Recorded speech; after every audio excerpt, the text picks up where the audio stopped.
আসসালামু আলাইকুম। সবাই কেমন আছেন? আশা করি সবাই ভালো আছেন। আজ আপনাদের জন্য নিয়ে এসেছি গল্পের ৭ নম্বর পর্ব। আশা করি গল্পটি আপনাদের ভালো লাগবে। তাহলে চলুন শুরু করা যাক। ভাবলাম হাওয়ার তেজ কমেছে, তাই আর চুল উড়ছে না। প্লেট ধোয়া শেষ করে উঠে দাঁড়িয়ে কোমরের ওড়না খুলতে যাব। তখনই হঠাৎ কে যেন বলে, রাতে নাকি গাছভূত আর পেতনি ঘুরে ফেরে। তারা নাকি মানুষ দেখলেই বশ করে, তা তোমাকে করবে না? আচমকা কথাটা শোনার সাথে সাথে আমি ভয়ে চিৎকার দিয়ে উঠি। রাফি একদম আমার গা ঘেঁষে পেছনে দাঁড়িয়েছিল, তাই আমি চিৎকার দেওয়ার সাথে সাথে মুখ চেপে ধরতে সময় লাগলো না। আমিও ২ হাতে ওর শার্ট খামছে ধরে চোখ বন্ধ করে আছি। এটা দেখে তো রাফি বাকরুদ্ধ হয়ে দাঁড়িয়ে থাকে। সে ভাবতেও পারেনি এমন কিছু হবে। ভাগ্যিস আমার চিৎকার কেউ শুনতে পায়নি, আর আমি যে এত ভয় পাবো সেটা সে বুঝতেও পারেনি। এবার রাফি ফিসফিস করে বলে, আরে আমি তোমার হবু বর, এভাবে কেউ চিৎকার করে? যদি কেউ শুনে ফেলতো কি হতো? এদিকে আমি কিছু বলতে পারছি না, কারণ রাফি আমার মুখ চেপে ধরে আছে। যখন আমি গোগো করছি তখন রাফি বুঝতে পেরে মুখ ছেড়ে দিয়ে বলে, সরি, আমি বুঝতে পারিনি। তুমি চিৎকার দিয়েছিলে, তাই ধরতে বাধ্য হলাম। কিছু মনে করো না প্লিজ। আমি কোনো রকম নিজেকে স্বাভাবিক করে বললাম, আপনি এখানে কি করছেন?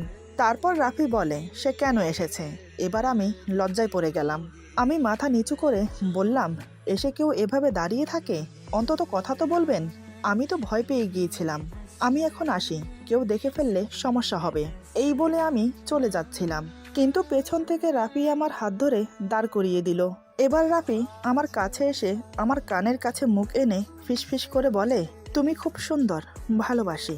কথাটা বলে সে আমার হাত ছেড়ে দেয়। আমি তো লজ্জায় শেষ। আর এক মুহূর্ত না দাঁড়িয়ে দৌড়ে ঘরে চলে আসি। আমার কাণ্ড দেখে রাফি হেসে উঠল। এদিকে রাফিকে চুপচাপ বসে ভাবতে দেখে বাবা বলে, তারপর কি হলো? আমি বুঝতে পারলাম রাফি অতীতে বিচরণ করছে। রাফি বলে, তারপর তো আপনারা সবই জানেন। আমার আর পারুর বিয়ে হলো খুবই ধুমধাম করে। বিয়ের পরের মাস থেকে আমি পারুর ট্রিটমেন্ট করানো শুরু করি। সে আমাকে অনেকবার জিজ্ঞেস করেছিল তার কিসের ট্রিটমেন্ট চলছে। আমি বলতাম, তুমি প্রচুর দুর্বল, তাই তোমার ট্রিটমেন্ট চলছে। প্রত্যেক ৬ মাস অন্তর অন্তর একটা করে ইনজেকশন, তারপর ফুল বডি চেক আপ। সেই রিপোর্ট আমি দেখে রাইসাকে দিয়ে দিতাম, কারণ মা যখন আমাকে সব বলে তখন রাইসা আড়াল থেকে সব শুনে ফেলে। তারপর থেকে এভাবে চলে আসছে। মা আর রাফির কথা শুনে বুঝতে পারলাম আমি ভুল করে ফেলেছি, কোথাও না কোথাও গড়বড় করে ফেলেছি। কিন্তু নিতুর সাথে ওইটা আর রাইসার সাথে যেটা দেখলাম, সেগুলো কি ভুল দেখলাম? বাবা বলে, তারপরও তোমরা আমাকে একটু জানাতে পারতে। মা মাথা নিচু করে আছে, কিছু বলছে না। রাফি বলে, আপনাকে না জানানোর জন্য ক্ষমা চাইছি বাবা। মা যখন আপনাকে কিছু জানায়নি তখন আমি কিভাবে জানাতাম বলুন? ক্ষমা করবেন। এবার আমি বললাম, আর আমাকে তো তোমরা জানাতে পারতে। রাফি আমার হাত শক্ত করে ধরে বলে, সেটাই তো ভয়। তুমি যদি জানো নর্মালি তুমি কখনো মা হতে পারবে না, তাহলে হয়তো আমি তোমাকে অনেক আগেই হারিয়ে ফেলতাম। তাই আমি তোমাকে কিছু না জানিয়ে সব গোপন রেখেছি। বারবার বাচ্চা নিতে চাইলে আমি সবসময় এড়িয়ে যেতাম। কি করে বলতাম তোমাকে আমি যে তোমার সমস্যা আছে? তবে আমার মেহনত বিফলে যায়নি। এই দেখো তোমার নতুন রিপোর্ট। তুমি এখন 99% সুস্থ। তুমি এখন চাইলে মা হতে পারো, তবে আমার চাই না। এটা শুনে মা বাবা এমনকি আমিও অবাক হয়ে গেলাম। আমি বললাম, কিন্তু কেন? রাফি বলে, কেন আবার? ডাক্তার তো 100% শিওর বলেনি। আমার কেন জানি এখনো ডাউট আছে। দরকার নেই বাচ্চার। তুমি বাচ্চা চাইলে একটা বাচ্চা আমরা অ্যাডপ্ট করে নেব। দুনিয়াতে হাজার হাজার বাচ্চা আছে, তাদের মধ্য থেকে যে কোনো একজনকে আমাদের বাচ্চা করে নেব। কিন্তু তোমাকে নিয়ে কোনো রিস্ক নিতে পারবো না। আমি বললাম, বাচ্চা নেব কি নেব না, আর তোমার সাথে থাকবো কি থাকবো না সে নিয়ে পরে কথা হবে। এখনো আমার অনেক প্রশ্ন জানার আছে। আমার কথা শুনে মা বাবা অবাক হয়ে আমার দিকে তাকিয়ে থাকে। রাফি তো শুকনো ঢোক গিলে অবাক হয়ে তাকিয়ে বলে, এ কথা কেন বলছো? আমার সাথে থাকবে কি থাকবে না, মানে এর অর্থ কি? আর কি জানতে চাও তুমি? আমি বললাম, কেন? এত তাড়াতাড়ি তো ভোলার কথা না। অফিসে তোমার কলিগ নিতু আর আমার। কথাটা শেষ হওয়ার আগেই রাফি বলে, আর বলতে হবে না, বুঝতে পেরেছি। তোমার সব প্রশ্নের উত্তর দেব আজ আমি, তাও আবার প্রমাণসহ। তবে এখানে না, রুমে চলো। আমি বললাম, কেন? রুমে কেন? যা বলার সবার সামনে বলতে হবে। রাফি বলে, সব কথা সবার সামনে বলা যায় না, কারণ সন্দেহ তুমি আমাকে করছো। মা বাবা তো আমাকে সন্দেহ করছে না, তাই বলছি রুমে চলো। তারপর মা বাবার দিকে তাকিয়ে বলে, মা কিছু মনে করবেন না প্লিজ। এই বলে আমার হাত ধরে আমাকে নিয়ে রুমে চলে এলো রাফি। রুমে এসে দরজা লাগিয়ে দিল। তারপর আমাকে খাটে বসিয়ে সে আমার পাশে বসলো। রাফি বলে, এবার বলো কি জানতে চাও? আমি বললাম, কি জানতে চাই মানে? নিতুর সাথে তোমার কবে থেকে সম্পর্ক? রাফি বলে, নিতুর সাথে আমার কোনো সম্পর্ক নেই, এটা তোমার ভুল ধারণা। আমি বললাম, অসম্ভব, তুমি মিথ্যে বলছো। যেটা আমি নিজের চোখে দেখেছি সেটা মিথ্যে হতে পারে না। রাফি বলে, আচ্ছা তুমি কি দেখেছো আমাকে বলো। আমি বললাম, কেন? এত তাড়াতাড়ি তো ভোলার কথা না। যেদিন আমি রাইসাকে হোস্টেলে দিয়ে এসেছি সেদিন আমি তোমার অফিসে গিয়েছিলাম, কিন্তু তোমার সাথে দেখা না করে চলে আসি, কারণ আমি নিজের চোখে দেখেছি নিতু তোমার গলা জড়িয়ে ধরে প্রমোশনের কথা বলছে, আর তুমি চুপচাপ বসেছিলে। রাফি বলে, ব্যাস এতটুকু দেখেছ, আর কিছু দেখোনি? আমি বললাম, যা দেখেছি তা দেখার পর এক মুহূর্ত দাঁড়াতে মন চাইল না আমার, তাই আমি সোজা বাসায় চলে আসি। রাফি আমার হাত ধরে বলে, না গিয়ে যদি দাঁড়িয়ে থেকে সবটা দেখতে তাহলে বুঝতে পারতে সবকিছু, আজ আর আমাকে সন্দেহ করতে না। আমি বললাম, মানে? রাফি আমার কথার উত্তর না দিয়ে নিতুকে ফোন করে। আমি বললাম, কাকে ফোন করছো? রাফি বলে, নিতুকে। কয়েকবার রিং হওয়ার পর নিতু ফোন রিসিভ করে বলে, হাই রাফি, কেমন আছো? আজ তোমাকে অফিসে দেখলাম না, অফিসে আসো নাই নাকি? রাফি বলে, আমি ভালো আছি, আসলে আমি অফিসে এসেছিলাম সকালে, আবার ছুটি নিয়ে চলে আসি। নিতু বলে, কেন, কি হয়েছে, কোনো সমস্যা? রাফি বলে, এমনিতে সব ঠিক আছে, আসলে আমি তোমাকে একটা বিশেষ কারণে ফোন দিয়েছি। নিতু বলে, বলো। রাফি বলে, কিছু মনে করো না নিতু, আসলে আমি তোমাকে কিছু ব্যক্তিগত প্রশ্ন করব, প্লিজ যা সত্য সেটা উত্তর দেবে। নিতু বলে, হ্যাঁ দেব, কোনো সমস্যা না, কিন্তু কি হয়েছে? রাফি বলে, আচ্ছা নিতু, তোমার আমার মাঝে কি সম্পর্ক? নিতু বলে, হঠাৎ এ প্রশ্ন? রাফি বলে, এত প্রশ্ন না করে আমি যা বলছি সেটার উত্তর দাও। নিতু বলে, এটা আবার বলতে হয় নাকি, আমরা একই অফিসে যখন কাজ করি তাহলে আমরা কলিগ, আর এর বাহিরে তুমি আর আমি একটা ভালো বন্ধু। রাফি বলে, এর বাহিরে অন্য কোনো সম্পর্ক? নিতু বলে, অন্য কোনো সম্পর্ক মানে? এই তুমি কি বলতে চাইছো? রাফি বলে, অন্য কোনো সম্পর্কর মানে কি তুমি বোঝো না আমি কি বলতে চাইছি? দেখো নিতু, আমি যেটা প্রশ্ন করব সেটা না বা হ্যাঁতে উত্তর দাও, বারবার প্রশ্ন করে কথা লম্বা করো না প্লিজ। এখন বলো, এর বাইরে তোমার আমার মাঝে কোনো সম্পর্ক আছে কি? নিতু বলে, না, নেই। রাফি বলে, আচ্ছা তোমার মনে আছে আজ থেকে বেশ কিছুদিন আগের কথা, তুমি আমার কাছে ফাইল সাইন করাতে এসেছিলে। ফাইল সাইন করার পর আমি তোমাকে আমার প্রমোশনের কথা বলেছিলাম, মনে আছে তোমার? নিতু বলে, মনে আছে, কেন বলো তো? রাফি বলে, প্লিজ দয়া করে সেদিন প্রথম থেকে শেষ পর্যন্ত কি কি হয়েছিল কেবিনের ভেতরে একটু খুলে বলো আমার জন্য প্লিজ। নিতু বলে, সেদিন আমি যখন তোমার কেবিনে প্রবেশ করি তখন তুমি ফোনে কার সাথে যেন কথা বলছিলে। রাফি বলে, আমার শালি রাইসার সাথে কথা বলছিলাম, এরপর বলো। নিতু বলে, আমি কেবিনে প্রবেশ করার পর তোমার কথা বলা শেষ হলে তুমি ফোন কেটে দাও, তোমাকে দেখে মনে হলো তুমি খুব আপসেট, তাই আমি তোমাকে জিজ্ঞেস করেছিলাম, কি ব্যাপার রাফি, কয়েকদিন ধরে দেখছি তুমি কেমন জানি আপসেট, কি হয়েছে, সব ঠিক আছে তো? তার উত্তরে তুমি বলো, কিছু না। তারপর আমি তোমাকে আমার ফাইল দেখালাম, তুমি আমার ফাইলটা দেখে সাইন করে দিলে। রাফি বলে, তারপর কি হয়েছে বলো। নিতু বলে, তারপর তুমি বললে রবিবারে আমার প্রমোশন নিয়ে কথা বলার কথা ছিল তোমার স্যারের সাথে, তুমি কি স্যারের সাথে কথা বলেছ? আমি বললাম, বলেছি, কিন্তু বুড়ো কি বলে জানো, বুড়োর সাথে যদি এক রাত থাকি তাহলে নাকি তোমার প্রমোশন দেবে। আমার কথা শুনে তুমি অবাক হয়ে আমার দিকে তাকিয়েছিলে, এই বলে নিতু চুপ হয়ে গেল। রাফি বলে, আমি জানি বাকি কথাগুলো বলতে তোমার বিবেকে বাঁধছে, কিন্তু তারপরেও তোমার কাছে আমার অনুরোধ, কোনো প্রশ্ন না করে বলতে থাকো প্লিজ নিতু, আমার জন্য হলেও বলো। নিতু বলে, নিজের কথা নিজের মুখে বলতে সত্যিই আমার বিবেকে বাঁধছে, তারপরও বলছি শোনো।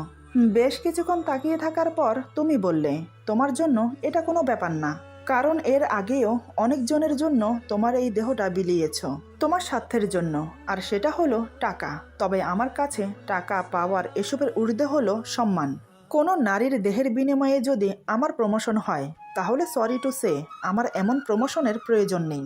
সত্যি বলতে আমি তোমাকে অন্য পুরুষদের মতো ভেবেছি, তাই তোমার কথা শোনার সাথে সাথে আমি এসে পেছন থেকে তোমার গলা জড়িয়ে ধরে বলি, আরে তুমি এত রেগে যাচ্ছ কেন ডার্লিং? এই দুনিয়ায় টাকা ছাড়া সব অচল।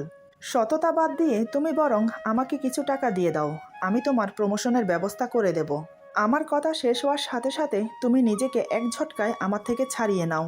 তারপর আমাকে ধমক দিয়ে বলো, নিতু এটা কি হচ্ছে? আমি তোমাকে ভালো বন্ধু মনে করি, তুমি যেমনই হও না কেন।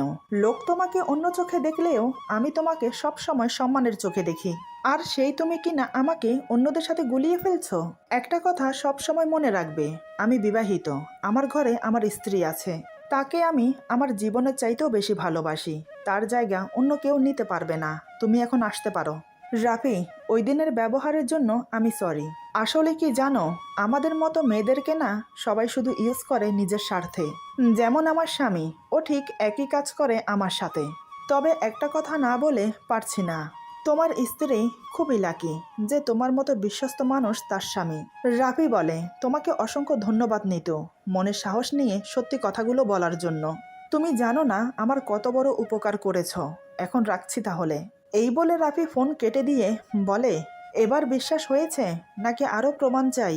আমি বললাম, জানি না, কিন্তু রাইসার ব্যাপারটা সেটা তো মিথ্যে নয়।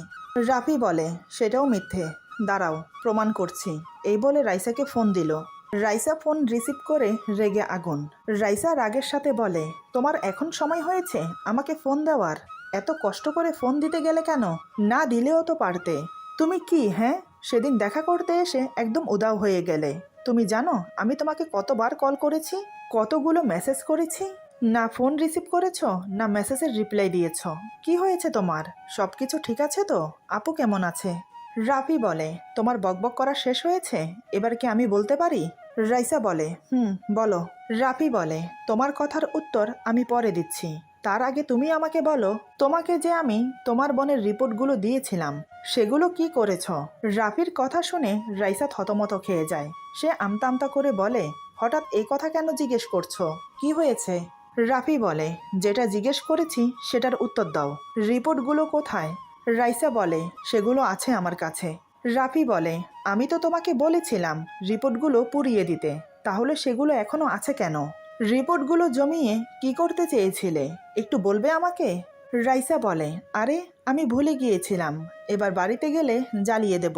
রাফি বলে, কাজটা তুমি ভালো করলে না, এবার তুমি আমাকে বলো তোমার সাথে আমার কিসের সম্পর্ক? হঠাৎ রাফির এমন কথা শুনে রাইসা অবাক হয়ে যায়। রাইসা বলে, কি সম্পর্ক মানে?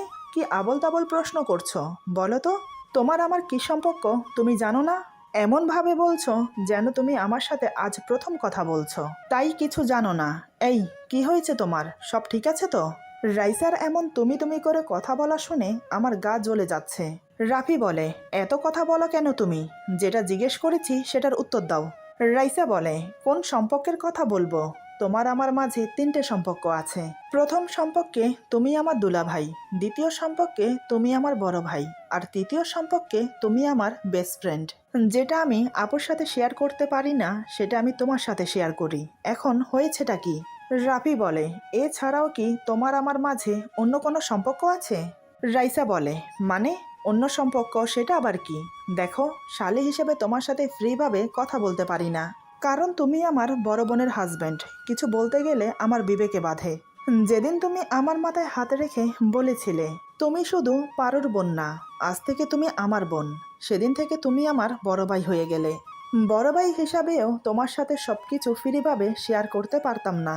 একদিন তুমি আমার চিন্তিত মুখ দেখে আমাকে বললে তুমি আমাকে বন্ধু মনে করে সব বলতে পারো। সেদিন থেকে তুমি আমার বন্ধু হয়ে গেলে। তারপর আমার সব সমস্যা তোমাকেই বলতাম। জানি না অন্যের দুলাভাই কেমন, তবে আমি বলবো আমার দুলাভাই সবচাইতে বেস্ট। নিজের বোনের মতো তুমি আমাকে আগলে রেখেছো। আমার পড়াশোনার খরচ, আমার ভালো মন্দ সবকিছুর খেয়াল রেখেছো। কিন্তু আজ হঠাৎ এসব কথা কেন জিজ্ঞেস করছো? রাফি বলে, রাইসা কি বলবো তোমাকে আমি, আর কিভাবেই বা বলবো? কি হয়েছে বলার মতো কোনো ভাষা নেই আমার। আচ্ছা বাদ দাও, তুমি কেমন আছো সেটা বলো। আর কেনই বা আমাকে এতবার ফোন করেছিলে, কি হয়েছে? রাইসা বলে, কি হয়েছে জিজ্ঞেস করছো? ওই পাগলটার জ্বালায় আমি যে আর থাকতে পারছি না। প্রতিদিন হোস্টেলের নিচে এসে দাঁড়িয়ে থাকে। কি করব আমি ভেবে পাচ্ছি না। সেদিন দেখলে না কিভাবে আমাকে শাসিয়ে গেল। তবে তুমি থাকার কারণে মনে একটু সাহস পেয়েছিলাম। তখন নিজেকে এতটা অসহায় লাগছিল, তাই থাকতে না পেরে তোমাকে জড়িয়ে ধরে কান্না করেছিলাম। রাফি বলে, বুঝতে পেরেছি সবকিছু।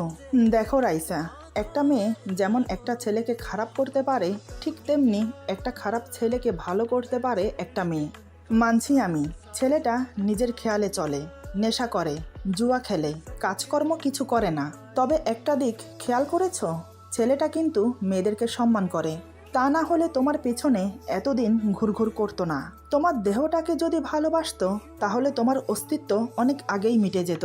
কিন্তু ছেলেটা তোমাকে ভালোবাসে, তার ভালোবাসা দিয়ে তোমাকে জয় করতে চায়। আমার মনে হয় তুমি ওকে ভালোবাসলে ঠকবে না। দেখবে তোমার ভালোবাসা পেলে ও ঠিক নিজেকে শুধরে নেবে।